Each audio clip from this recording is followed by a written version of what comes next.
बाजार के भरपूर एक्शन का एक और दिन और कल के सीमित दायरे के कारोबार के बाद रिकॉर्ड हाइज बनाने के बाद आज है सुस्त शुरुआत के संकेत। इस सुस्ती में खरीदारी के मौके होंगे या फिर बाजार कुछ और फिसलेगा? क्या होगा आज बाजार का डायरेक्शन, कहां होंगे अहम लेवल्स और क्या होगी आपकी स्ट्रेटेजी? आइए करते हैं इसी पर फोकस है। स्वागत है आप सबका शेयर बाजार लाइव में। नमस्कार, मैं हूं अनिल सिंघवी और नमस्कार, मैं हूं Deepanshu Bhandari. Action packed day के लिए हो जाइए तैयार। आइए सबसे पहले तो जानते हैं कि आज के लिए अहम ट्रिगर्स क्या हैं, बताएं सर। ट्रिगर्स दुनिया भर के बाजारों से आते हुए दिख रहे हैं और भले आपको डाउ को देखकर सुस्ती लगे, 150 पॉइंट की हल्की फुल्की प्रॉफिट बुकिंग नजर आए जो कि 3-4 दिनों की तेजी के बाद आना स्वाभाविक है, लेकिन नैस्डैक और S&P दोनों ने कल फिर से नए रिकॉर्ड बनाए और रिकॉर्ड हाइस पर जाकर बंद होने में रहे कामयाब। नैस्डैक में तो दमदार 150 पॉइंट के आसपास की उछाल होती हुई दिखी, तो काफी बढ़िया मजबूती के साथ अमेरिकी बाजार बंद होते हुए दिखे हैं। नैस्डैक और S&P पर डाउ में हल्की फुल्की प्रॉफिट बुकिंग। नेल्को के कल बाजार बंद होने के बाद नतीजे बेहद शानदार, बेहद दमदार और आज एक और सरकारी कंपनी वायदा कारोबार की IRCTC नतीजे पेश करेंगी अपने, लेकिन कैश मार्केट के नतीजों की है बेहद लंबी लिस्ट जिसमें आपके कई सारे फेवरेट स्टॉक्स आज नतीजे पेश करेंगे। मसलन GMDC, IRFC, GIC, Dhampur sugar, ये सारी कंपनियां जिनके आज रिजल्ट्स आते हुए दिखेंगे। HDFC लाइफ यहां पर आज बड़ा एक्शन होने की तैयारी में। स्टॉक कल कमजोर था, 3.5% हिस्सा बिकेगा स्टैंडर्ड लाइफ की तरफ से और ये ब्लॉक डील भी देखने लायक होगी। 658 से 678 की रेंज है जिसमें ब्लॉक डील होने की संभावना है। कल हम यही सोच रहे थे कि निफ्टी का टॉप लूजर था HDFC लाइफ, क्यों? आज जवाब सामने आया, ब्लॉक डील के पहले की कमजोरी। 10:30 बजे आज सेबी की अहम बोर्ड बैठक है और इस बोर्ड बैठक में कई सारे बड़े निर्णय लिए जाने की संभावना है जो एक्सचेंजेस को लेकर हो सकते हैं, इसके अलावा इंडिपेंडेंट डायरेक्टर्स की नियुक्ति को लेकर हो सकते हैं, पेमेंट बैंक्स को लेकर हो सकता है। तो ढेर सारा एक्शन आज सेबी की बोर्ड बैठक में भी होगा। इन सब पर रहेगी हमारी आपकी सबकी नजर। दीप बिल्कुल सर, तो एक और एक्शन पैक्ड डे होने वाला है सर, और एक इसी हिसाब से जो सेटअप बन रहा है उस पर आपसे सवाल था। आज के क्यूज की बात करें उससे पहले जो कल थोड़ा एक्शन हुआ वो समझाएं सर। मजबूत ग्लोबल क्यूज के बीच रिकॉर्ड पर बाजार खुले और उसके बाद थोड़ा फिसलते हुए दिखे। आज भी अगर आप देखें तो ग्लोबल क्यूज तो ठीक ठाक ही आ रहे हैं, बट SGX भी हल्की सुस्ती दिखा रहा है। तो इतने अच्छे क्यूज के सामने ये जो हल्की सी सुस्ती दिख रही है, ये किस वजह से है सर? देखिए दीप, ये मैं तो ये कहूँगा कि ये सुस्ती उन सब लोगों को जवाब है जो ये कहते हैं कि बाजार में बबल है, यूफोरिया है, अनाप शनाप तेजी। कहाँ है अनाप शनाप तेजी? देखिए लाइफ टाइम हाई के आसपास बाजार ट्रेड कर रहे हैं।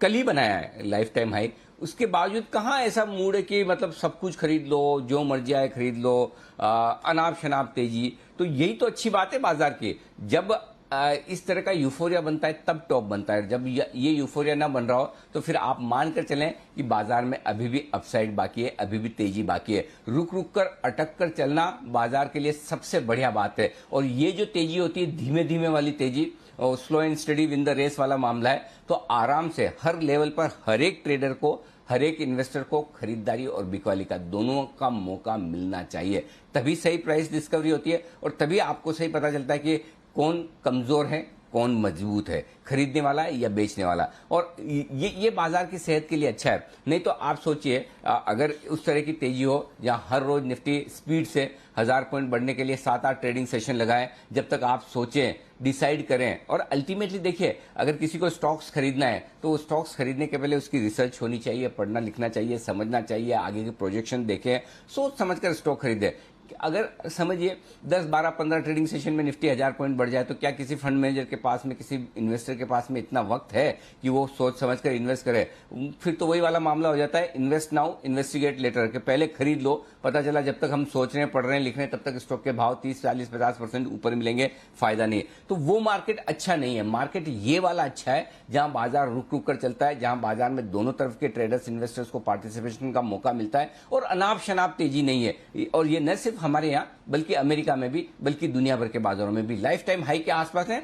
लेकिन दोनों तरफ की व्यूज है, जहां पर जिनको खरीदारी करनी है, जिनको लगता है प्रॉफिट बुकिंग करने का वक्त है, बहुत अच्छी बात है। तो मुझे इस मार्केट से कहीं कोई शिकायत नहीं। इनफैक्ट मैं इस तरह के बाजार से ज्यादा खुश हूं जहां एक तरफा तेजी होती है। वो बाजारों में हमेशा बड़े करेक्शन की रिस्क देती है। देखिए, जितना कम स्पीड से बाजार बढ़ेगा उतना ही कम स्पीड से गिरेगा भी और उतनी ही गिरावट पे फिर से लोग खरीदने के लिए तैयार भी है। अच्छी बात एक और है दीप कि हर एक उछाल पर शॉर्ट्स भी बन रहे हैं और हर एक गिरावट पर शॉर्ट कवरिंग का सपोर्ट भी मिल जाता है, तो बहुत परफेक्ट बाजार है। इसलिए मुझे नहीं लगता कि बाजार की स्पीड से किसी को कोई चिंता होनी चाहिए। लाइफ टाइम हाई के आसपास अगर स्पीड से बाजार टिके रहते हैं, ये बहुत अच्छी बात है और लाइफ टाइम हाई पर डेफिनेटली दोनों तरफ के व्यूज होने ही चाहिए। सो ग्लोबल मार्केट्स भी वैसे ही संकेत दे रहे हैं। आप देखिए अमेरिका में भी ये परफेक्ट बाजार है कि जहां पर नेस्डेक और S&P आप देखिए अगर हाई बना रहे हैं, डाउन नहीं बना रहा तो नहीं बना रहा है। तो जो स्टॉक्स मजबूती के साथ आगे बढ़ रहे हैं, जो इंडेक्स मजबूती के साथ आगे बढ़ रहे हैं, उनके अपने रीजंस हैं, जो नहीं बढ़ पा रहे हैं उनके अपने रीजंस हैं। तो मेरे ख्याल से लाइफ टाइम हाई के आसपास अगर प्रॉफिट बुकिंग आती है, बिल्कुल सही है, आनी भी चाहिए। सामने 16,000 का एक बड़ा वो साइकोलॉजिकल लेवल है हमारे सामने 16,000। अरे मतलब होता ही है ना, जैसे हमने सेंसेक्स 50,000 सेलिब्रेट किया, निफ्टी 15,000 सेलिब्रेट किया, तो 1000 पॉइंट का एक जो लेवल होता है, तो जाहिर सी बात है इस बड़े लेवल के आसपास आकर थोड़ा रुकना, थोड़ा ठहरना स्वाभाविक है। तो मेरा ये समझना है ये लेवल्स भी पार होंगे।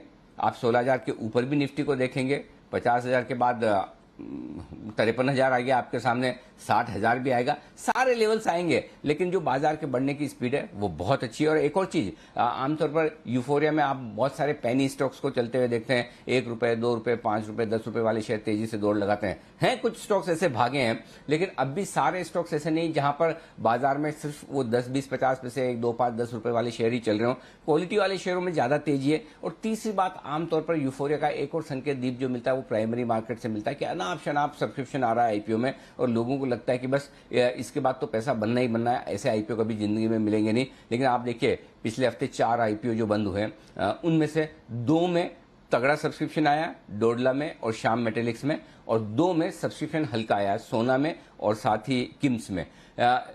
जिनमें बड़ा तगड़ा सब्सक्रिप्शन आया उसमें उतनी तगड़ी लिस्टिंग नहीं हुई जितनी शायद सोच रहे थे, जिसमें कम सब्सक्रिप्शन आया उसमें लिस्टिंग ज्यादा बेहतर हो गई। तो ये बाजार में डिमांड और सप्लाई के गेम को पूरी तरह से बैलेंस करता है। और अच्छी बात है कि सारे आईपीओ में 100 गुना इशू नहीं भर रहे हैं। आईपीओ की क्वालिटी को देखकर उसको देखकर लोग पैसा लगा रहे हैं। तो मेरे ख्याल से ओवरऑल मार्केट एकदम परफेक्ट है, स्पीड अच्छी है। जितना रुक रुक कर चले, जितना हल्का फुल्का करेक्शन साथ साथ होता चले, तो बाजार मजबूत होते चलेंगे और ये बाजार की सेहत के लिए बहुत अच्छा है। जी चलिए सर, तो ये आपने एक सेंटिमेंट बढ़ाने वाला संकेत दिया कि कोई बात नहीं, सुस्ती आ रही है, बल्कि अच्छा ही मौका बनता है और ऐसे कोई इरैशनल गेन्स नहीं है बाजार में, तो ये भी एक अच्छी बात है। तो फिर बताएं सर, आज के सेटअप को कैसे देखना चाहिए? आज के संकेत आपको क्या कह रहे हैं? आज के संकेत दीप देखिए, ग्लोबल संकेत मैंने पॉजिटिव साइड पर रखे हैं और इसीलिए रखें कि अगर नेस्डेक और S&P पॉजिटिव बंद होता है, मैं खाली डाउ नहीं देखूंगा। खाली डाउ देखकर अगर मैं 150 पॉइंट नीचे देखकर मुंह फुला लूं और नाराज हो जाऊं कि नहीं नहीं नहीं, अरे ये तो ऐसे कैसे गिर गया, अरे इतना तो ये तो खराब है, ऐसे नहीं होता।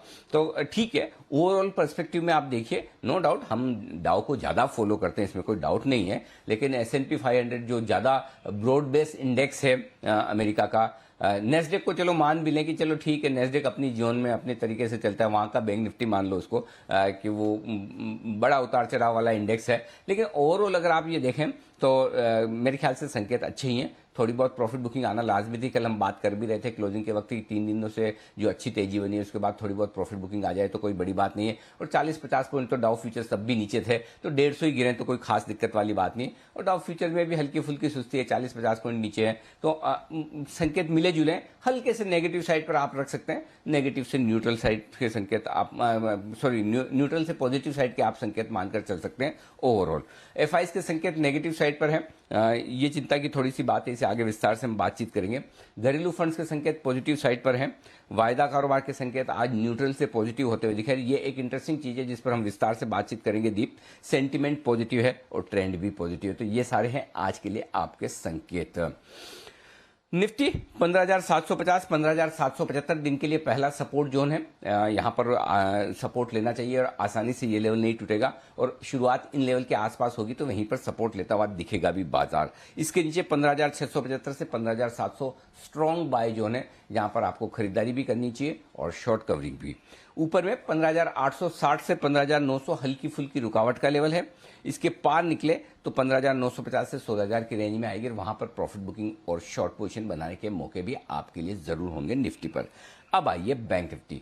34,900 35,000 350 पॉइंट दूर है यहां से, लेकिन यही सबसे बढ़िया और स्ट्रॉन्ग सपोर्ट लेवल है बैंक निफ्टी के लिए। इस पर फोकस कीजिए, ये आसानी से टूटने वाला है नहीं। इसके नीचे 34,675 34,800 वो रेंज है जहां पर मजबूत सपोर्ट जोन है, खरीदारी का मौका भी होगा और वहां पर आपको शॉर्ट भी काटनी है और लॉन्ग भी करनी है। हालांकि आएगा नहीं वो लेवल, पहले सपोर्ट जोन पर ही बैंक निफ्टी आपका सपोर्ट ले लेगा, तो 34,935,000 ही आपके लिए काम का लेवल निकल कर आएगा।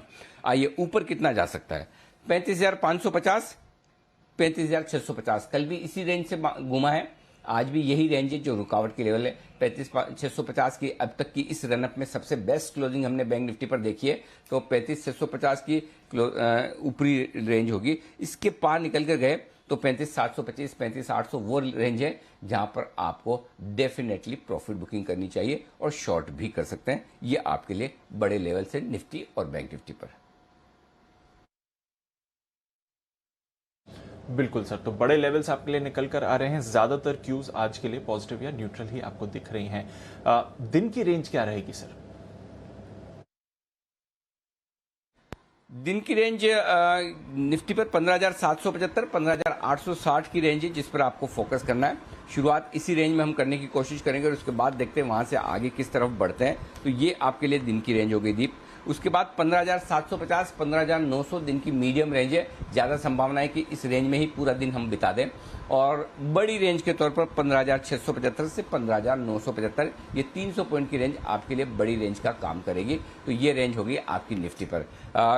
कल की रेंज में कोई बदलाव नहीं, कल भी शायद मेरे ख्याल से तीनों ही रेंज यही थी, आज भी लगभग तीनों ही रेंज यही है, थोड़ा सा बदलाव है, कोई खास नहीं।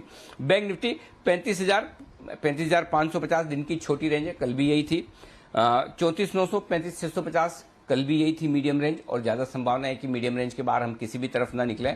बड़ी रेंज के तौर पर 34,800 से 35,800 ये 1000 पॉइंट की रेंज को मानकर चलें आप आज बैंक निफ्टी के लिए। जी दीप। ओके, तो आपके लिए दिन की रेंज भी सामने आपके निकल कर आ रही है, बड़े लेवल्स भी सर ने समझा दिए हैं। सर एफआईज की पोजीशनिंग क्या कह रही है इस बाजार में? पीसीआर क्या संकेत दे रहा है? देखिए एफआईज की इंडेक्स पोजीशन 82% पे हमने लॉन्ग रोल ओवर किए थे, इंडेक्स लॉन्ग पे रोल ओवर किए थे एफआईज ने, वहां से थोड़ी सी घटी है, 78% के आसपास आई, तो हल्की सी एफआईज ने इस सीरीज में अपनी अभी तक पोजीशन कम की है, पहली चीज। दूसरी चीज जो पुट कॉल रेशियो की बात कर रहा था, मैं कह रहा था कि वायदा कारोबार में एक इंटरेस्टिंग संकेत है और वो आज के लिए सबसे बड़ा पॉजिटिव दीप अगर कोई संकेत है बाजार के लिए तो ये पुट कॉल रेशियो जो 1 पर आया है 0.99, ये डेफिनेटली ओवरसोल्ड लेवल के करीब है और ऐसे में निचले स्तरों से मैं शॉर्ट कवरिंग की उम्मीद करता हूं।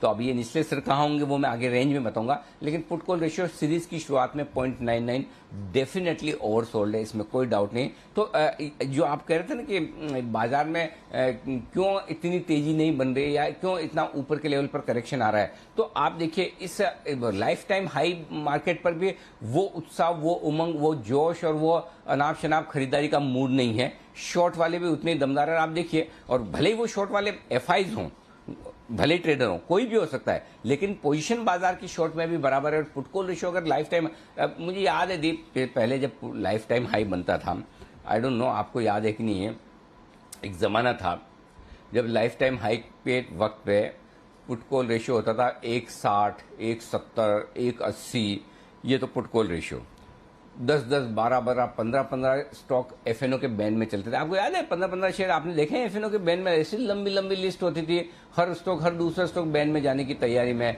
और 5-7-10 तो ऐसे जिन्होंने अपनी परमानेंट जगह बना रखी है कि भाई इनका तो ये मतलब एक तरह से बुक ही है, जगह इनकी बुक है, ये तो निकलेंगे ही नहीं बैन से बाहर।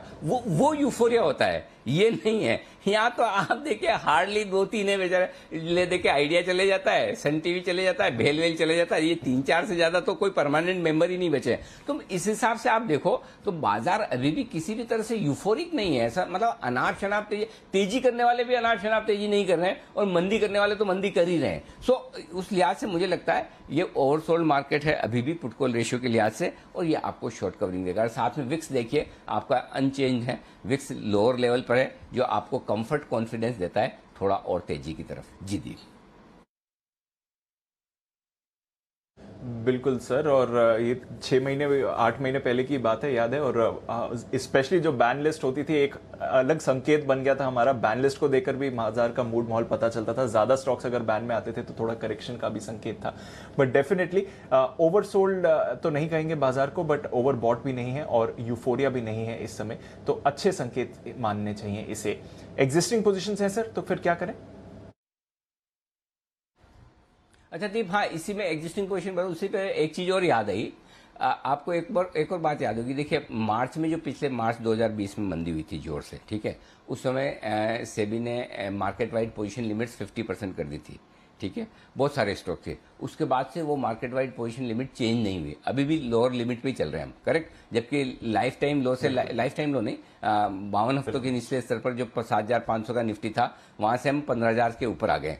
आप सोचिए, पहले एक जमाना था जब वायदा कारोबार के स्टॉक, जब market wide open position limit जो होती थी वो डबल होती थी, तब 15-15 स्टॉक बैन में चले जाते हैं। अब आधी है तब भी मुश्किल से थोड़े से जाते हैं, ये बड़ा फर्क है। अच्छा, और इससे एक चीज और याद आई दीप, जो इंटरेस्टिंग चीज है, मैं कई बार सोच रहा हूँ, मैं भूल जाता हूँ एक्चुअली, याद आई। जैसे आज प्री ओपनिंग सेशन होता है हमारा, करेक्ट, जिसमें प्री ओपनिंग सेशन में हम कैश मार्केट के सिलेक्टेड स्टॉक्स होते हैं जिन पर आपको प्री ओपनिंग सेशन में आप ट्रेड डालकर प्राइस डिस्कवरी कर सकते हैं।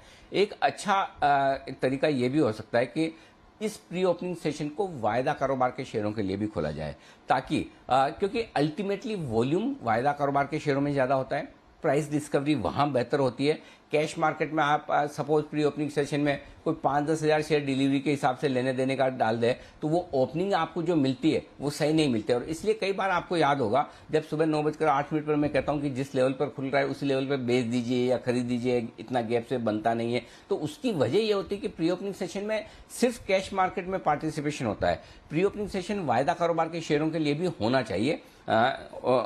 ठीक उसी तरह से जैसे एक जमाने में पहले पोस्ट क्लोजिंग सेशन होता था, जो भाव पे ये वायदा कारोबार के शेयर क्लोज हुए हैं उस पर अगर आपको कोई ट्रेड करना है, या कैश मार्केट के स्टॉक्स जिस भाव पर ट्रेड करना है, तो आप अपना सौदा डाल दीजिए 3:40 के आसपास, उस क्लोजिंग प्राइस पर सौदा हो जाएगा। इसी तरह से मुझे लगता है अगर pre opening session FNO stocks के लिए भी हो तो मार्केट की ओपनिंग ज्यादा सही होगी और प्राइस डिस्कवरी ज्यादा सही होगी। हालांकि उसमें मुझे नुकसान यह है कि फिर मेरा जो अंदाजा होता है कि खुलते ही बड़े गैप से खरीदने या बेचने का, वो चीजें खत्म हो जाएगी। लेकिन ज्यादा जरूरी है कि प्राइस डिस्कवरी जो भी हो बाजार की, वो सही और सटीक होनी चाहिए। तो वो एफएनओ स्टॉक्स में अगर हम प्री ओपनिंग सेशन चालू कर दें, जैसा कि आपको कैश में होता है, स्टॉक्स तो वही हैं, प्राइस डिस्कवरी कैश में भी हो रही है, अगर उनको फ्यूचर्स में भी कर दें तो मेरे ख्याल से ज्यादा बेहतर प्राइस डिस्कवरी होगी और ज्यादा सही आपको प्री ओपनिंग सेशन के लेवल्स मिलेंगे। वो सबके लिए फायदे की बात होगी।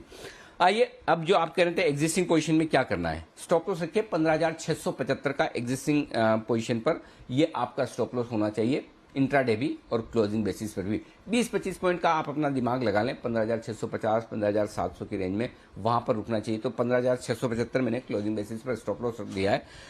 बैंक निफ्टी 34,901 की स्टॉप लॉस है इंट्राडे और क्लोजिंग बेसिस पर आपके लिए, निफ्टी और बैंक निफ्टी के लिए ये लॉन्ग पोजीशन के स्टॉप लॉस। शॉर्ट पोजीशन का जहां तक सवाल है, 15,925 ये आपके लिए स्टॉप लॉस का लेवल होगा शॉर्ट पोजीशन पर, इंट्राडे भी और क्लोजिंग बेसिस पर भी। कल भी आपको देखिए हमने 15,925 कर दिया, 15,900 15-16 से घूम गया, तो आपका स्टॉप लॉस ट्रिगर नहीं हुआ, तो कल भी आप बच गए। तो उम्मीद करते हैं आज अगर 15,925 टूटने की संभावना तो कम है, अगर हो जाए तो आप फिर अपनी लॉन्ग पोजीशन से निकल जाएं, डेली बेसिस पर भी और क्लोजिंग बेसिस पर भी। बैंक निफ्टी पर थोड़ा सा मैंने स्टॉप लॉस ऊपर किया है, कल 35,550 नहीं, कल भी 35,650 था क्लोजिंग बेसिस पर, इंट्राडे 35,550 था। तो इंट्राडे शुरुआती पहले मिनट में 35,550 के ऊपर रहा, लेकिन दिन भर रहा नहीं, तो इफेक्टिवली वो स्टॉप लॉस ट्रिगर हुआ नहीं है। आज भी अगर आप शॉर्ट है तो 35,650 का इंट्राडे और क्लोजिंग स्टॉप लॉस रखिए, इसके ऊपर निकलने पर ही आप शॉर्ट काटिए, अदरवाइज शॉर्ट में बने रहिए, कोई टेंशन नहीं। जी दी, बिल्कुल सर। तो ये तो रहा पूरा सेटअप जहां तक आपकी पोजीशंस का सवाल है। मौजूदा नई पोजीशंस कैसे बनाए सर? देखिए, नई पोजीशन खरीदने का इरादा रखिए। खरीदने के लिए 15,800 के नीचे से ही लेवल आपको अच्छे हैं, जहां पर आप खरीदने की सोच सकते हैं, शुरू कर सकते हैं। 15,775, 15,750, 15,700 ये 3 लेवल से परफेक्ट एंट्री लेवल है। 15,775, 15,750, 15,700 इस रेंज में खरीदिए, मल्टीपल लॉट्स खरीदिए। स्टॉप लॉस थोड़ा दूर का दे रहा हूं, जानबूझकर दे रहा हूं 15,600 का। और फिर भी आपको छोटा रखना है तो 15,675 के आसपास का रखिए, अपनी श्रद्धा के अनुसार है, आपकी रिस्क लेने की ताकत के अनुसार। लेकिन 15,600 का स्टॉप लॉस इसलिए रखवा रहा हूं ताकि आपका ट्रिगर नहीं हो। ऊपर में 15,825, 15,860, 15,890, 15,925 और 15,975 तक के टारगेट के लिए आपको इस रेंज में खरीदारी करनी है। तो जितना ज्यादा गैप से खुले उतना जल्दी खरीदें, ये ध्यान में रखिए। अगर 50-75 पॉइंट गैप मिल जाए तो तुरंत लपक लेना है, नहीं तो फिर हम रेंज का इंतजार करेंगे। अपने बाइंग रेंज में आने दें और बाइंग रेंज में जरूर खरीदना है, चिंता मत करिए। ऊपर में बेचना चाहते हैं तो जरूर बेचना चाहिए। अब बेचने के लिए वैसे तो आप कह सकते हैं 15,900, 925 की रेंज में कल टॉप बनाया, पहले भी वही बनाया, वो लेवल अच्छा है, बिल्कुल अच्छा है, वहां पर मिले वहां से बेचना शुरू कर सकते हैं। लेकिन टुकड़ों में बेचिए 15,900 के आसपास। अब 900 में 15,890 से ही शुरू कर सकते हैं आप। 5-10-15 पॉइंट अपना दिमाग लगा लें, 15,900 के आसपास से बेचना शुरू करें। 900 में एक लॉट बेचा, 925 में एक बेचा, 975 में 3 बेचा। जैसे टुकड़ों में खरीदारी कर रहे हैं वैसे टुकड़ों में बेचिए। 16,050 का स्टॉप लॉस लगाइए। नीचे की तरफ 15,870, 15,825, 15,800, 775 और 750, ये सारे टारगेट्स हैं जिनके लिए आपको निफ्टी में बिकवाली भी करनी चाहिए। तो दीप दोनों ही बिकवाली और खरीदारी दोनों के मौके होंगे आपके लिए निफ्टी में। जी बिल्कुल सर, जैसा कि आप बता भी रहे हैं कि दोनों तरफ के मौके इस बाजार में हैं और लेवल्स को करें आप रिस्पेक्ट। अच्छा सर, एक सवाल आपसे पूछना था जहां तक फंड एक्शन का सवाल है, क्योंकि लगातार हम देख रहे हैं कि ज्यादातर दिनों में हम एफआईज की तरफ से सेलिंग ही देख रहे हैं, स्पेशली जो कैश में सेलिंग आती है। कल तो इंडेक्स और स्टॉक फ्यूचर्स में भी सेलिंग ही थी। क्या समझे सर इसको, क्योंकि लगातार एफआई सोल्ड बेच रहे हैं, पर क्या रिटेलर्स और डीआईज इसको जो अब्जॉर्ब कर रहे हैं, ये क्या संकेत देता है सर?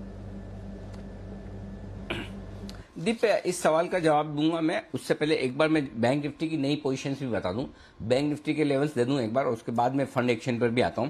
बैंक निफ्टी खरीदारी करने की राय है आपके लिए 34,900 के स्टॉप लॉस के साथ में। जितना नीचे मिले उतना बढ़िया है। 34,500, 475, 34,550, 650, 725 और 35,800। माफ कीजिएगा, एक बार फिर से दोहरा दूं, 34,900 का स्टॉप लॉस होगा।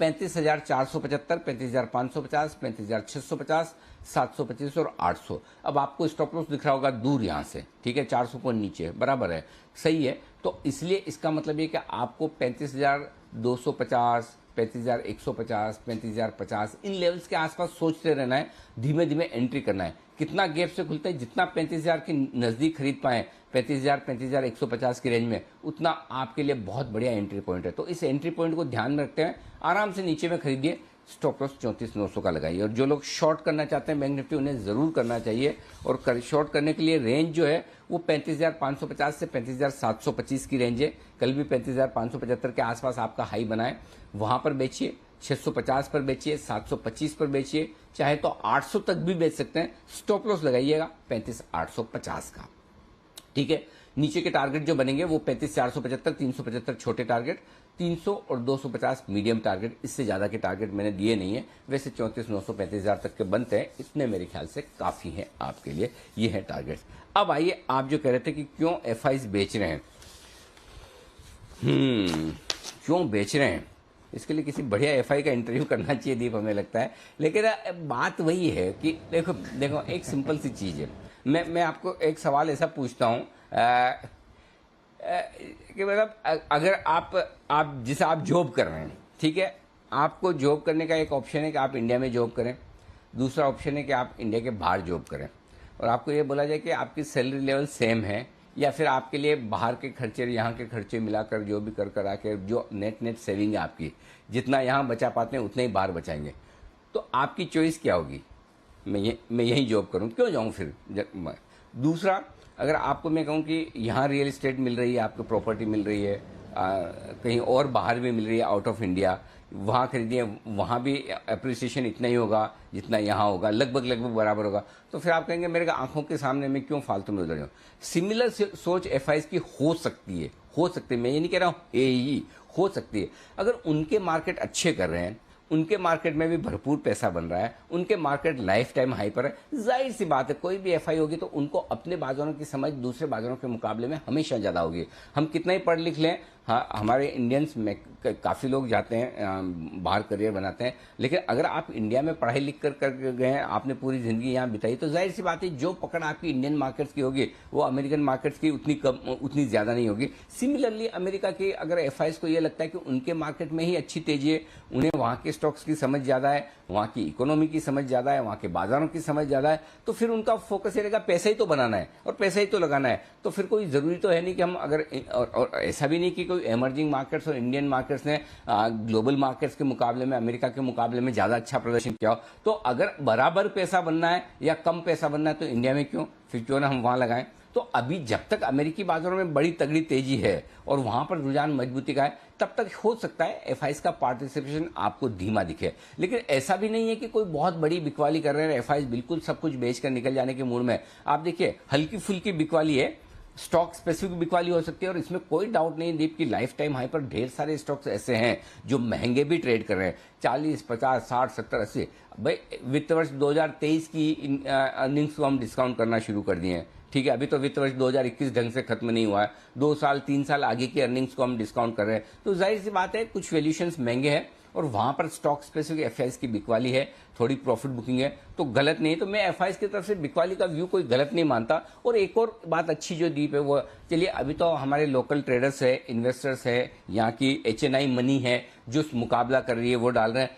कल को भगवान ने करे बाजार गिरे, खराब हुआ, तो अच्छी बात है, यही वापस लेने आएंगे सस्ते वैल्यूएशन पर, आकर्षक वैल्यूएशन पर करेक्शन के बाद। और आपने देखा पिछले हफ्ते भी 2 बार जो करेक्शन हुआ, दोनों बार में एफआईज की तरफ से नीचे से खरीदारी आ गई। तो कोई टेंशन वाली बात नहीं है, मुझे लगता है कि बढ़िया है एफआईज का जो एक्शन है, कोई चिंता की बात नहीं।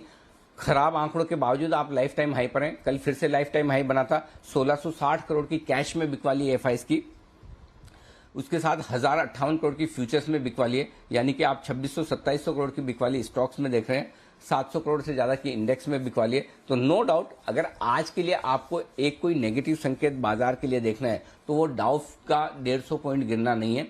आज बाजार गिरेगा तो एफआईज के आंकड़ों के दम पर गिरेगा, और बाजार आज बढ़ेगा तो वायदा कारोबार के ओवरसोल्ड पुट कॉल रेशियो की वजह से नीचे से रिकवर होगा। अच्छी बात यह कि घरेलू फंड ने 1277 करोड़ की खरीदारी की है, थोड़ा वो अपना कैश अब ज्यादा डाल रहे हैं, तो उनकी तरफ से सपोर्ट आता हुआ दिख रहा है। बाकी कई सारी ब्लॉक डील्स रोज हो रही हैं, कल भी आपने देखा कुछ आईपीओज में, कुछ और स्टॉक्स में बड़ी ब्लॉक डील्स होती दिखी, थायरोकेयर में बड़ी ब्लॉक डील थी। तो इन आंकड़ों को एकदम on the face of it मत देखिए, ब्लॉक डील्स के हिसाब से भी देखना है। और आज फिर से एक बड़ी ब्लॉक डील है एचडीएफसी लाइफ की, तो ब्लॉक डील्स का एडजस्टमेंट भी रहता है। तो ये सारी चीजें जिन पर आपको ध्यान रखना चाहिए। जी दीप।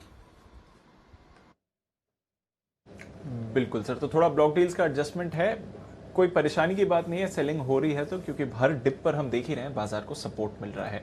अच्छा सर, बैन लिस्ट की बात करें वायदा कारोबार की, तो नाल्को ऐड हो गया है 2 दिन बाद। आप देख रहे हैं इस सीरीज में नाल्को की एंट्री है, और आज तो ऑफकोर्स ये नतीजों पर भी रिएक्ट करेगा।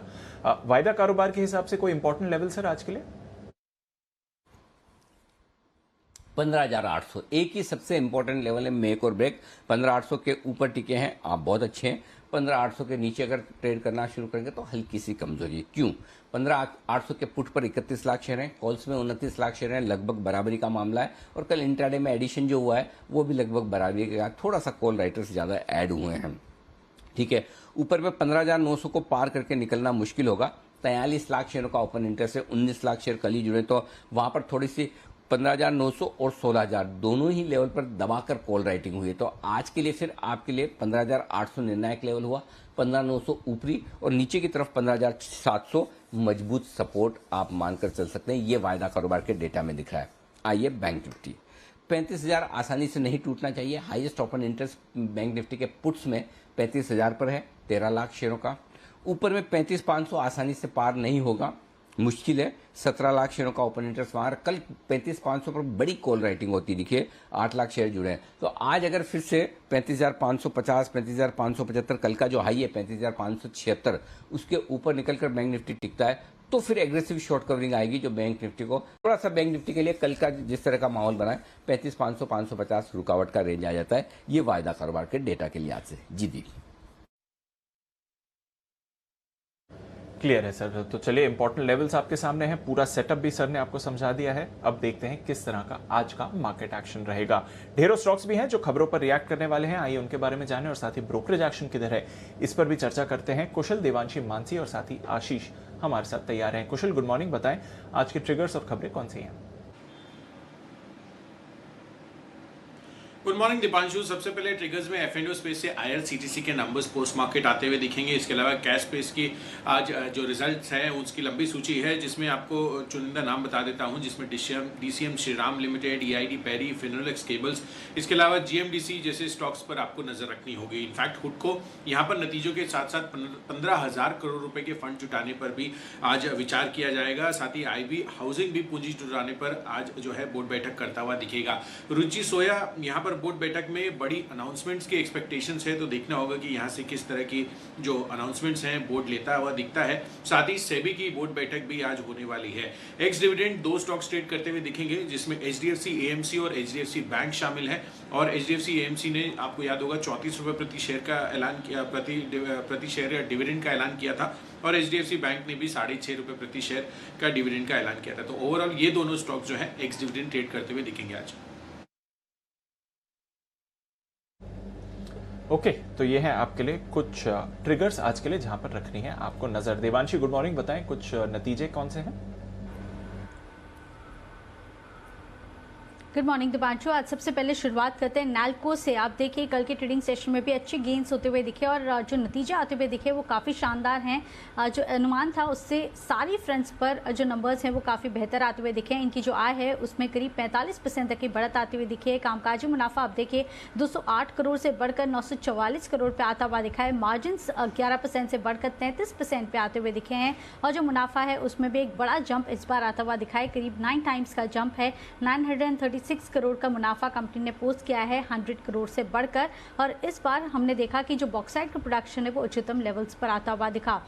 तमिलनाडु पेट्रो नंबर्स काफ़ी मजबूत हैं, हमने आपको कल बताया था नतीजे आएंगे कमाई कराएंगे में भी। लेकिन आप देखिए जो ओवरऑल आय है वो करीब 35% तक बढ़ती हुई दिखी है। कामकाजी मुनाफे में 7 गुने की बढ़त आती हुई दिखी है। मार्जिन इस बार 3.5% से बढ़कर 20% पे आते हुए दिखे हैं। इसके साथ ही जो मुनाफा है वो भी इस बार काफ़ी अच्छा बढ़ता हुआ दिखा है। करीब 9 गुना इस बार इसका जो मुनाफा है वो बढ़ता हुआ दिखा है। पिछली बार हमने देखा कि जो टैक्स एडजस्टमेंट्स थे और इस बार एक एक्सेप्शनल गेन होता हुआ दिखा था कंपनी को करीब 25 करोड़ का, लेकिन अगर आप उसको भी एडजस्ट करते हैं तो 39 करोड़ का मुनाफा इस बार कंपनी ने पोस्ट किया है। जीआईसी हाउसिंग नंबर्स ओवरऑल अच्छा आते हुए दिखे हैं। आप देखिए जो नेट इंटरेस्ट इनकम है वो इस बार 100 करोड़ पे आते हुए दिखे, 21% का जंप है और जो मुनाफा है वो 3 गुना बढ़ता हुआ दिखा है, 80 करोड़ पे आते हुए दिखे। एसेट क्वालिटी स्टेबल है। प्रीमियर एक्सप्लोजिव्स नंबर्स अच्छे हैं। रेवेन्यू फ्लैट है 35 करोड़ पे। कामकाजी मुनाफा इस बार आता हुआ दिखा है, पिछली बार घाटा था। 7 करोड़ का कामकाजी मुनाफा इस बार कंपनी ने पोस्ट किया है। 20% मार्जिन है और घाटे से मुनाफे में कंपनी आती हुई दिखी है। करीब 3.25 करोड़ का मुनाफा कंपनी ने पोस्ट किया है। संदूर मैग्नीज बहुत ही मजबूत नंबर्स आते हुए दिखे हैं। अब देखिए जो कुल आय है 3 गुना बढ़ती हुई दिखी है। कामकाजी मुनाफा 5 गुना बढ़ा है। मार्जिन 23% से जंप करके 38% पे आते हुए दिखे और जो मुनाफा है वो 1.5 गुना बढ़ता हुआ दिखा है। 71 करोड़ पे कंपनी ने अपना जो प्रॉफिट है वो पोस्ट किया है। आखिर में एचपीएल इलेक्ट्रिक यहाँ पे भी नंबर्स काफ़ी मजबूत आते हुए दिखे हैं। सालाना आधार पर भी नंबर्स अच्छे हैं और अगर आप क्वार्टरली नंबर्स भी देखें तो काफ़ी मजबूत नंबर्स आते हुए दिखे हैं। आय 1.45 टाइम्स बढ़ती हुई दिखी है। कामकाजी मुनाफा भी 1.5 गुना बढ़ता हुआ दिखा है। साथ ही मार्जिन आप देखें 13% से बढ़कर 14% पे आते हुए दिखे और जो मुनाफा है वो इस बार 5 गुना बढ़ता हुआ दिखा है। और कंपनी का कहना है कि पिछले 8 क्वार्टर में सबसे हाईएस्ट जो रेवेन्यूज़ हैं वो कंपनी ने इस बार पोस्ट किए हैं। स्ट्रॉन्ग ऑर्डर बुक है करीब 700 करोड़ की, तो इस पर भी आपको नज़र रखनी है। आज नंबर्स पर रिएक्ट कर सकता है। बिल्कुल, तो कुछ मिड कैप से तो जबरदस्त नतीजे आते हुए दिख रहे हैं और ऑफ कोर्स नैल्को के मैनेजमेंट से भी आज हम बात करेंगे उनके नतीजों पर और आगे के आउटलुक पर। 10:15 बजे न्यूज़ रिव्यूज में मैनेजमेंट हमारे साथ जुड़ेगा। Mansi, good morning. कुछ और नतीजे आपके पास भी हैं, बताएंगे कौन कौन से हैं ये? बिल्कुल, good morning Deepanshu. Graphite India नतीजे अच्छे हैं अगर आई को छोड़ दें। कंपनी के मार्जिन्स जो हैं 13.8% पर है। 64 करोड़ का मुनाफा कंपनी देख रही है, जहां पर पिछले साल 7 करोड़ का नुकसान देख रही थी। कंपनी की आय में 6% की गिरावट जरूर दिखी है और ये इम्पैक्ट जो है लोअर रियलाइजेशंस के चलते आता हुआ देखने को मिल रहा है। लेकिन साथ ही 5 रुपए प्रति शेयर के डिविडेंड का भी यहाँ पर ऐलान कंपनी ने किया है। 78 करोड़ का कामकाजी मुनाफा कंपनी देख रही है। वेल्सपन कॉर्प मिले जुले नतीजे हैं। कंपनी की आय और कामकाजी मुनाफा गिरता हुआ दिखा है। कंपनी की आय में 34% की गिरावट है, कामकाजी मुनाफा 24% गिरा है। मार्जिन 11% से 12.6% पर जाते दिखे और मुनाफा 47% बढ़ा है। तो मुनाफे के फ्रंट पर वेल्सपन कॉर्प के नतीजे मजबूत हैं। 5 रुपए प्रति शेयर के डिविडेंड का ऐलान किया है। फ्यूचर लाइफस्टाइल कमजोर नतीजे, कंपनी की आय 42% गिरती हुई दिखी है। कामकाजी मुनाफा 43% गिरा है। मार्जिन 10.2% पर इंटैक्ट रहे हैं और नुकसान कंपनी देख रही है करीब 150 करोड़ का। IFCI के नंबर्स भी आए, ये भी सालाना आधार पर कमजोर हैं। कंपनी की आय में करीब 80% की गिरावट और 849 करोड़ का नुकसान भी कंपनी देख रही है। जी मीडिया कॉर्पोरेशन लिमिटेड, कंपनी के अच्छे नतीजे आते हुए दिखे हैं। कंपनी की आय में 33% की बढ़त दिखी, 138 करोड़ से 183 करोड़ पर कंपनी की आय जाती हुई दिखी और मुनाफा जो है ये 10 करोड़ 50 लाख पर पोस्ट होता हुआ दिखा है। मजबूत नंबर्स जी मीडिया कॉर्पोरेशन लिमिटेड के। बिल्कुल, और स्टैंडर्ड डिस्क्लोजर सेम ग्रुप की कंपनी है जो चैनल आप इस समय देख रहे हैं। कुशल, गुड मॉर्निंग, बताएं आपके पास आज के लिए क्या खबरें हैं? बिल्कुल दीपांशु, आप देखिए HDFC लाइफ पर नजर रखिए। प्रमोटर स्टैंडर्ड लाइफ जो है अब इसमें दोबारा हिस्सेदारी अपनी बेच सकते हैं। आज ब्लॉक डील के जरिए करीब 3.46% हिस्सेदारी ये बेचते हुए नजर आ सकते हैं। करीब 7 करोड़ शेयर्स जो हैं वो बेचने की योजना है और जो प्राइसिंग आ रही है, जो एस्टिमेट्स लगाया जा रहा है 658 से 678 रुपए प्रति शेयर के बीच। मौजूदा भाव से देखेंगे तो करीब 2.5% से 5.5% के डिस्काउंट पर ये डील होती हुई दिख सकती है। मौजूदा हिस्सेदारी स्टैंडर्ड लाइफ की करीब 8.9% है। इसके पहले जो लेटेस्ट इन्होंने बिकवाली की थी 1.37% स्टेक की दिसंबर 2020 में, ये भी एक अपडेट है आपके लिए। फर्टिलाइजर स्टॉक्स भी फोकस में रहेंगे क्योंकि यहाँ पर रसायन और उर्वरक मंत्रालय का बयान आता हुआ दिखा है और भारत फॉस्फेटिक फर्टिलाइजर में आत्मनिर्भर बनेगा, ऐसा उनका स्टेटमेंट है। और सरकार की फॉस्फेटिक फर्टिलाइजर में आत्मनिर्भर बनने की जो योजना है, इसमें rock phosphate, DAP, NPK fertilizer पे आत्मनिर्भर बनने पर फोकस है अब जो है सरकार का आता हुआ दिख रहा है। इनफैक्ट यहाँ पर और अन्य कंपनियां जो ट्रैवल और टूरिज्म से रिलेटेड है, जिसमें easy trip, Thomas cook, Mahindra holidays जैसे स्टॉक्स फोकस में रहेंगे क्योंकि 11,000 रजिस्टर्ड टूरिस्ट गाइड्स को वित्तीय मदद का ऐलान कर दिया गया है। इनफैक्ट रजिस्टर्ड टूरिस्ट गाइड को 1 लाख तक की लोन सुविधा देती हुई मिलती हुई दिखेगी और रजिस्टर्ड ट्रैवल एजेंसी को 10 लाख की लोन सुविधा भी आपको मिलती हुई दिख सकती है। ऐसे ऐलान किए गए हैं सरकार की तरफ से। और 31 मार्च 2022 तक 5 लाख फ्री टूरिस्ट वीजा दिए जाएंगे, तो यहाँ पर भी फोकस रखना है। साथ ही थॉमस कुक के लिए भी एक और खबर है। सब्सिडियरी कंपनी ने शंघाई के डिज्नी रिजॉर्ट के साथ इन्होंने करार कर लिया है और साथ ही अंत में राइट्स, यहाँ पर कंपनी को मेट्रो एक्सप्रेस मॉरिशस से करीब 45 करोड़ रुपए के ऑर्डर मिलते हुए दिखे हैं। ओके, तो ये हैं आपके लिए कुछ खबरें जहां पर रखनी है नजर। कुछ और खबरें और बल्क डील्स लेकर देवांशी तैयार है। देवांशी, बताइए। सबसे पहले टाटा मोटर्स, कल कंपनी के मैनेजमेंट का कहना है कि ईवी में अब लगातार कंपनी नए प्रोडक्ट्स लाने की योजना कर रही है। 2025 तक 10 नए प्रोडक्ट्स लाने की योजना उनकी तरफ से बन रही है। साथ ही अब देखिए जो सस्टेनेबल मोबिलिटी की तरफ जाने का भी कंपनी का लक्ष्य है, तो इस पर नजर रखें। गो एयर, बॉम्बे डाइंग का स्टॉक है जहां पे आज थोड़ा सा सेंटिमेंटल इम्पैक्ट होता हुआ दिख सकता है इसके चलते, क्योंकि गो एयर का जो IPO है वो आने वाले 3 महीने के लिए अब डिले कर दिया गया है। सेबी ने और ज्यादा इंक्वायरी यहाँ पे की है, मर्चेंट बैंकर्स से IPO को लेकर कुछ और सफाई भी मांगी है, तो सेंटिमेंटल इम्पैक्ट आता हुआ दिख सकता है। इसके साथ ही बल्क डील्स, सबसे पहले थायरोकेयर जहां पे नालंदा इंडिया इक्विटी फंड ने करीब 37 लाख शेयर्स बेचे हैं 1314 रुपए प्रति शेयर के भाव पर। इसके साथ ही प्लूटस वेल्थ मैनेजमेंट ने 15 लाख शेयर्स खरीदे हैं। किम्स कल ही लिस्ट हुआ, उसके चलते अब देखिए नोमरा इंडिया इन्वेस्ट फंड ने करीब 13 लाख शेयर्स खरीदे हैं 922 रुपीज प्रति शेयर के भाव पर। और सामने हमने देखा कि आशीष कचोलिया ने 4.23 लाख शेयर्स बेचे हैं। सोसाइटी जनरल ने भी अपने करीब 4.5 लाख शेयर्स बेचे हैं 981 रुपीज प्रति शेयर के भाव पर। तानला प्लेटफॉर्म्स पर नजर रखें। SBI लाइफ ने 5 लाख शेयर्स खरीदे हैं। स्मॉल कैप गोल्ड फंड ने भी करीब 4.5 लाख शेयर्स खरीदे हैं 836 रुपीज 80 पैसे प्रति शेयर के भाव पर। और वहीं बनियन इन्वेस्टमेंट्स ने करीब 7 लाख शेयर्स बेचे हैं 836 रुपीज 80 पैसे प्रति शेयर के भाव पर। हिंदुस्तान मीडिया वेंचर्स पर नजर रखें, जहां पे कोटक महिंद्रा और साथ ही लेवेंडर इन्वेस्टमेंट्स दोनों ने शेयर की बिक्री की है। कोटक महिंद्रा ने करीब 40 लाख शेयर्स बेचे हैं और लेवेंडर इन्वेस्टमेंट्स ने करीब 30 लाख शेयर्स बेचे हैं 81 रुपीज 17 पैसे प्रति शेयर के भाव पर। यह डील होती हुई दिखी है, तो इस पर भी आपको नजर रखनी है आज के ट्रेडिंग सेशन पर। बिल्कुल, तो ढेरों स्टॉक्स हैं और कई सारी ब्लॉक डील्स भी हुई थी जिसका इम्पैक्ट आपने कल देखा था। आइए आज ब्रोकरेजेस की कहां पर नजर है ये भी जान लेते हैं FIR में।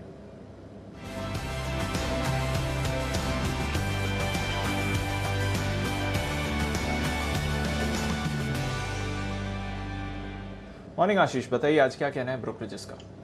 Good morning Deepanshu. सबसे पहले देखिए HDFC बैंक पॉजिटिव रिपोर्ट्स आई हैं क्योंकि यहाँ पर एनुअल रिपोर्ट में जो है मैनेजमेंट का फोकस रहे टेक्नोलॉजी सुधारने पर, जिसके चलते आप देखें तो ब्रोकरेज हाउस की तरफ से काफी बढ़िया रिपोर्ट्स आई हैं। JP Morgan ने ओवरवेट की रेटिंग को बरकरार रखा है, 1800 रुपए का लक्ष्य दिया, 1500 के आसपास की जो है कल की क्लोजिंग है। वहीं क्रेडिट स्विस अगर आप देखें तो इन्होंने भी आउट परफॉर्म की रेटिंग को बरकरार रखा है 1700 रुपए के लक्ष्य के लिए। इसके अलावा HSBC भी देखिए खरीदारी की राय दे रहा है। जेफरीज ब्रोकरेज हाउस में अगर आप देखें तो सबसे ज्यादा बुलिश नजर आ रहा है। इन्होंने जो लक्ष्य है वो करीब करीब 1900 रुपए का दिया और ये मान रहे की जो टेक्निकल ऑडिट रिपोर्ट है अब वो RBI के पास है, तो जो नए कस्टमर क्रेडिट कार्ड सेगमेंट में रोक लगी थी उसके ऊपर कुछ ना कुछ पॉजिटिव होने को मिल सकता है। तो इसके चलते HDFC बैंक यहाँ पर आप नजर रखेंगे। मेरिको यहाँ पर क्रेडिट स्विस की बढ़िया रिपोर्ट आई है, आउट परफॉर्म की रेटिंग को बरकरार रखा है और लक्ष्य बढ़ा है। 490 से लक्ष्य को बढ़ाकर 600 रुपए कर दिया है।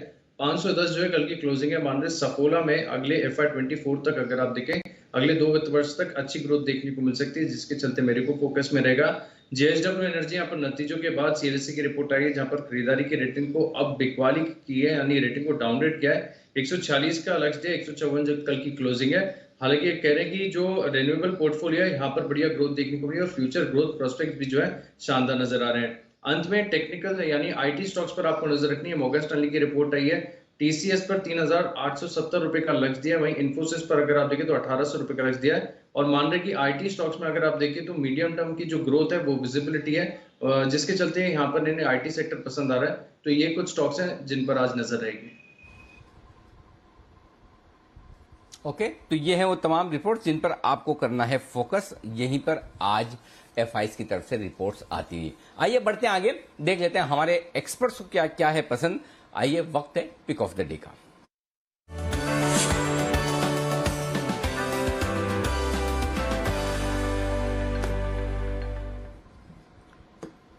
किरण जी सुप्रभात, करिए शुरुआत। Very good morning Anil ji. Deep very good morning. IT क्षेत्र के स्टॉक्स काफी अच्छे देखने को मिल रहे हैं। कल अच्छा अंडर करंट देखने को मिला और मिड कैप स्मॉल कैप में ज्यादा मुझे एक रुझान अच्छा देखने को मिल रहा है। तो मैं बाय करना चाहूंगा सालासर टेक्नोलॉजीज, जो कि कल की क्लोजिंग 695 के आसपास की है। 683 का स्टॉप लॉस रहेगा और आज के लिए 720 के टारगेट्स पर अगर एक हफ्ते की वक्त देते हैं तो लगभग 795 के टारगेट्स कैजुअली देखने को मिल जाने चाहिए।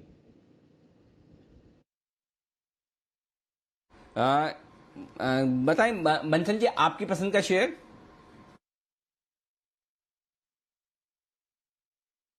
सुप्रभात अनिल जी, सुप्रभात दीपांशु। अनिल जी मेरी पसंद का शेयर है कमिंस। कमिंस पर खरीदारी की राय है 855, 855 का स्टॉप लॉस लगाना है और 895 के टारगेट के लिए कमिंस है पिक ऑफ द डे। 895 तक के टारगेट के लिए कमिंस में करें खरीदारी। वागले साहब का पसंदीदा स्टॉक आपने ले लिया, अब देखते हैं वागले साहब क्या करेंगे। चलिए, तो ये है स्टॉक पसंद बंसल जी को। कुणाल जी गुड मॉर्निंग, आपको क्या पसंद है?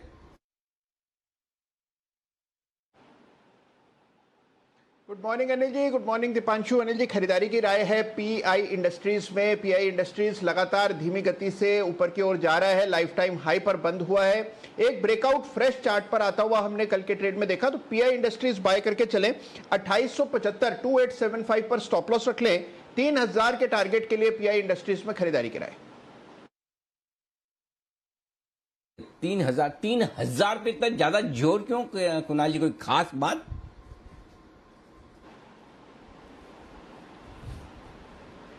अनिल जी देखिए, मैंने आमतौर पर जितना बड़ा मैं टारगेट देता हूं उससे छोटा टारगेट दिया है, तो आप आपत्ति ना कर दें, इसलिए मैंने थोड़ा बल देकर के 3000 पर एम्फोसिस डाला है। ओके, चलिए बढ़िया है। तो 3000 के टारगेट के लिए खरीदारी करने की राय पीआई इंडस्ट्रीज पर। वीके शर्मा साहब भी हमारे साथ हैं। शर्मा साहब सुप्रभात, बताएं सर आपकी पसंद का शेयर आज के लिए। सुप्रभात अनिल जी और सभी को पैनलिस्ट को और आपके दर्शकों को। विचार तो था कि पहले टाटा पावर दे दूं, लेकिन मैं समझता हूं कि क्योंकि नास्डेक बेहतर बंद हुआ है तो टेक्नोलॉजी क्षेत्र पे यहाँ पे थोड़ी बेटर ओपनिंग होगी बनिस्पत मार्केट के, तो टेक महिंद्रा को लिया जा सकता है। तो उसके लिए जो कॉल ऑप्शन सजेस्ट किया है कल शाम को, तो 1100 रुपए की कॉल आप ले सकते हैं करीब 29 रुपए पे। स्टॉप लॉस रखेंगे 22 रुपए का और टारगेट आपका रहेगा 40 रुपए। स्टॉक के पीछे नहीं भागना है, नहीं मिलेगा तो बैठे रहेंगे। और जो को पैनलिस्ट हैं उनका अगर रेंज में होगा तो वो लीजिए। तो मैं चाहता हूं कि आप पैसे बनाएं, जरूरी नहीं कि हर पैनलिस्ट ही राइट हो। धन्यवाद। मुंबई की लोकल ट्रेन की तरह सर, एक चली जाएगी तो दूसरी आएगी, जल्दबाजी न करें, हड़बड़ी न करें, भागे ना पीछे, बिल्कुल सेम वैसे ही शर्मा साहब। बिल्कुल सही, बिल्कुल सही। चलिए, प्लेटफॉर्म पे खड़े रहेंगे तो ट्रेन बहुत सारी आएंगी, प्लेटफॉर्म छोड़ के चले गए तो दिक्कत है, मार्केट में बने रहेंगे तो मौके बहुत आएंगे। मार्केट ना छोड़े, कॉल एक आध हाथ में नहीं आई कोई बात नहीं। शर्मा साहब भी हैं, बाकी सारे एक्सपर्ट भी है आपको देने के लिए, और आपको कॉल्स देने के लिए तैयार है हिमांशु गुप्ता जी भी। गुड मॉर्निंग सर, बताएं। Good morning Anil ji, good morning Deepanshu and good morning to everyone. Anil ji as usual 2 pick of the day हैं। पहली कैश सेगमेंट से फर्स्ट सोर्स सॉल्यूशन FSL कल एक शानदार साइडवेज कंसोलिडेशन का ब्रेकआउट यहाँ पर देखने को मिला, और मुझे लगता है कि ये ब्रेकआउट आज के सेशन में और एक्सटेंड होता हुआ नजर आएगा। तो 174 के आसपास का क्लोज है अनिल जी। 170 रुपए के नीचे के स्टॉप लॉस के साथ फर्स्ट सोर्स सॉल्यूशन खरीदारी करके चलें। 188 रुपए का टारगेट मुझे लगता है कि यहाँ पर आते हुए देखने को मिलेगा। दूसरा stock Anil ji F&O segment से है अपोलो टायर्स। यहाँ पर कल जिस हिसाब से अनिल जी कंसोलिडेशन के बाद जिस तरह से OI एडिशन देखने को मिले हैं, मुझे लगता है कि यहाँ पर आज के सेशन में एक तेजी बनते हुए नजर आ सकती है।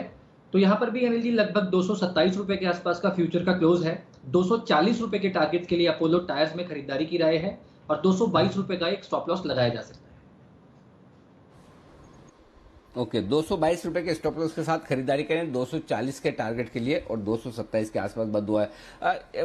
बंसल जी, ये हिमांशु गुप्ता जी भी दिल्ली के हैं, आप भी दिल्ली के, आप भरपूर नोटा का प्रयोग करते हैं। हिमांशु जी जब भी आते हैं सुबह की शो में तो एक नहीं दो कभी मौका पड़े ये तो हमको रोकते तो नहीं, खैर हम इनका बस चले वो तो आप लोग वो देख के 1-2 पे रुक जाते, नहीं तो अगर आप 2 देना चालू कर दो वो 3-4 दे दे।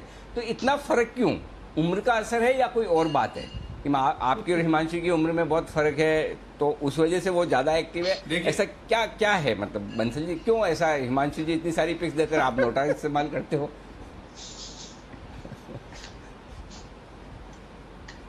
देखिए अनिल जी, अगर हिमांशु जी बुरा ना माने, देखिए अनिल जी बहुत फर्क है। देखिए जो मैं बोलने जा रहा हूँ, जो मैं आरोप हिमांशु जी पे लगाने जा रहा हूँ, इस पे तो अनिल जी स्टैंपिंग भाभी जी लगा पाएंगे। देखिए अनिल जी, मैं घर पे पूरा सहयोग करता हूँ काम पर इस डिफिकल्ट समय के अंदर, और जिस तरीके से हिमांशु जी कॉल्स की फायरिंग करते हैं ये बिल्कुल ये चीज प्रूव करता है कि ये इनका घर के काम में कोई योगदान नहीं है अनिल जी। अब इस चीज की पुष्टि तो भाभी जी ही कर पाएंगी अनिल जी।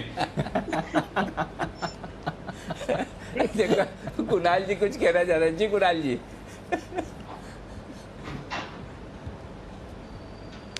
अनिल जी, मैं ये कहना चाह रहा था कि योगा नहीं करते हैं हिमांशु जी अनिल जी, इस वजह से दे पाते हैं, और बंसल जी तो योगा में व्यस्त रहते हैं अनिल जी। ना ये बंसल जी ने योगा 2 दिन से शुरू किया है, नोटा का इस्तेमाल तो बहुत पहले से कर रहे हैं। वैसे जवाब बंसल जी ने ऐसा दिया है, हिमांशु जी हाँ भी नहीं कर सकते ना भी नहीं कर सकते, क्यों हिमांशु जी बताइए?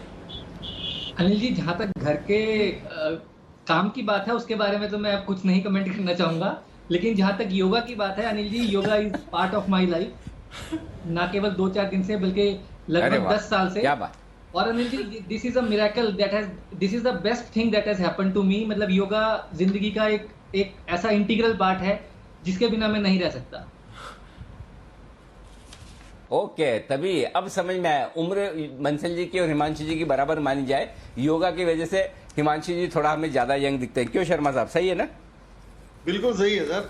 तो मैं तो ये चाहूंगा कि हम सब लोग योग करें, योगा पश्चिम देशों के लिए छोड़ दें, और अपना वैसे भी 1 सप्ताह बीत चुका है योग दिवस को, तो उसके बाद जो अक्सर लोग बाग भूल जाते हैं, पर ये अगर हम अपने जीवन का इसमें रत कर लें, इसके अंदर एक कार्य प्रणाली हम इसमें बना लें, सुबह सुबह और शाम को सोते हुए सिर्फ एक आसन, और वो है आपका जो आप मतलब सुबह शाम जो आप सांस के जो करते हैं उतना ही कर लें तो बहुत है। तो उसके बाद जितना भी आप एडिशन करेंगे उतना अच्छा है। और इनफैक्ट कोविड को फाइट करने का सबसे अच्छा तरीका यही है कि आप भ्रामरी जो अपन सुबह अगर हम कर लें तो उससे आपको आपका जो इन्फेक्शन फाइटिंग एबिलिटी है वो बहुत बढ़ जाती है और वो उसको नाक में ही मार सकता है कोविड के, अगर किसी भी प्रकार का कोई इन्फेक्शन हो। ठीक बात है, बिल्कुल। तो योग करें, जरूर करें, हर रोज करें, ये है आपके लिए राय। आइए कुछ स्टॉक्स पर राय ली जाए।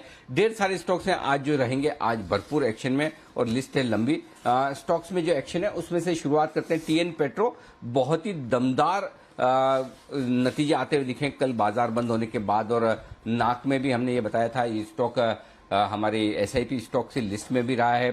2 बार जी बिजनेस की एक्सक्लूसिव रिसर्च पे भी रहा है, 10 गुना मुनाफा बढ़ा है। हालांकि 25 करोड़ का एक्स्ट्राऑर्डिनरी मुनाफा है, लेकिन वो हटाकर भी देखें तब भी बेहद तगड़ी परफॉर्मेंस टीएन पेट्रो की तरफ से आती हुई दिखी है। जरा इसके चार्ट्स पर राय दीजिए हिमांशु जी, कितनी तेज दौड़ लगा सकता है ये आज?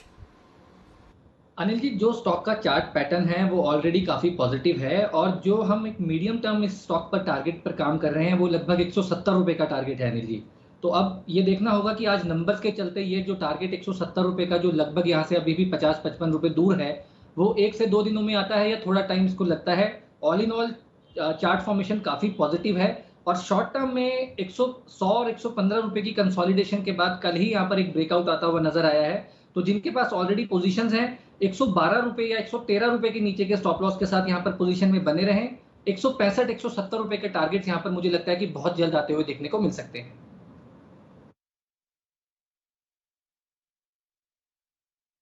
ओके, तो ये है आपके लिए टीएन पेट्रो, इस पर रखनी है नजर रखनी है गोदरेज प्रॉपर्टीज पर। बड़ी block deal pre open window में होती हुई दिख रही है। 2.5% इक्विटी का सौदा हुआ है, करीब 70 लाख शेयरों का आपने सौदा होते हुए देखा है इस समय। ऑफ कोर्स ओपनिंग के बाद ही रिएक्ट करेंगे, जानेंगे भी कि किसने खरीदारी करी है, किसने बिकवाली करी है, पर बड़ी ब्लॉक डील 70 लाख शेयरों की गोदरेज प्रॉपर्टीज में होती हुई दिख रही है। कुणाल जी जरा राय दें, 1400 पर Godrej properties, of course opening के बाद ही रिएक्शन आएगा, बट 1400 पर क्या व्यू है?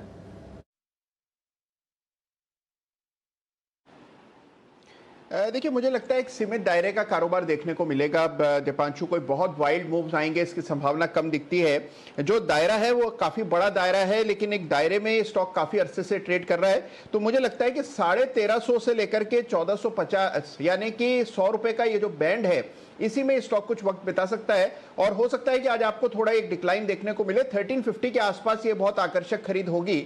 तो Godrej property long term chart बहुत अच्छा है, डिक्लाइंस में बाय करने की राय।